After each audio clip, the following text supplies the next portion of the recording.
a half kneeling hip shift exercise for feeling some pressure into the pelvic floor and kind of feeling that space in between kind of the anus and the sits bones sort of let go. So as I'm doing this, I'm essentially kind of thinking about pulling the skin on that butt cheek away so I can feel the sensation of the length and the pressure flowing towards the back of the pelvic floor.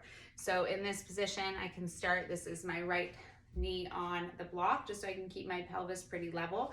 I'm going to think about shifting back into this hip.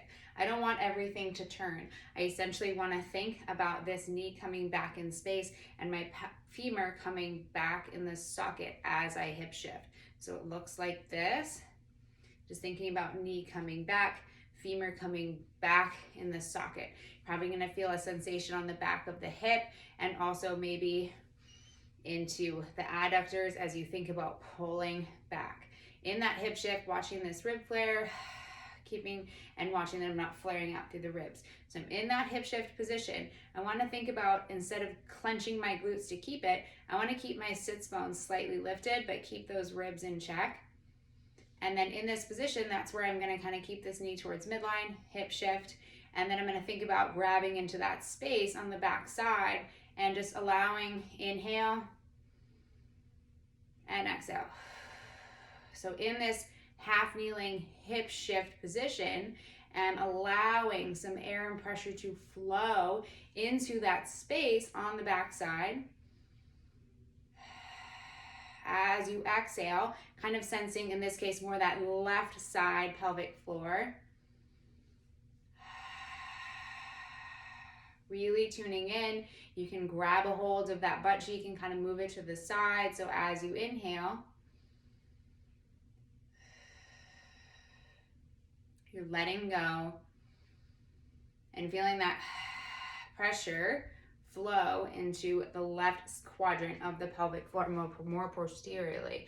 So now I'm going to switch sides. You might sense that the left side feels a little bit tighter based on your asymmetries, or maybe both sides feel tight. So this is your right side. I'm going to think about shifting back. So I'm allowing that hip and that femur to come back in the socket, keeping this rib and my rib cage kind of back so I don't flare out and I'm not arching through my low back. So I'm staying in check here at the rib cage, shifting back into the hip, and now I'm going to kind of do that same thing where I kind of grab the butt cheek and I'm kind of breathing into that space on the back side.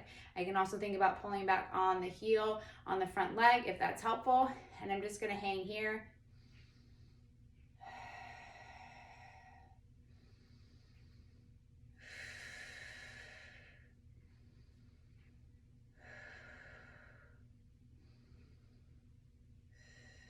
So from behind, kind of what I'm doing, so you get a sense of that, is I have that right leg forward.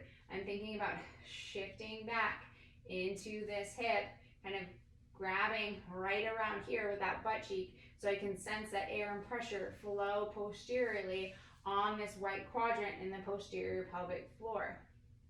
Keeping the ribs back, keeping the sits bones slightly lifted. Inhale, exhale. Just really tune in to that right quadrant.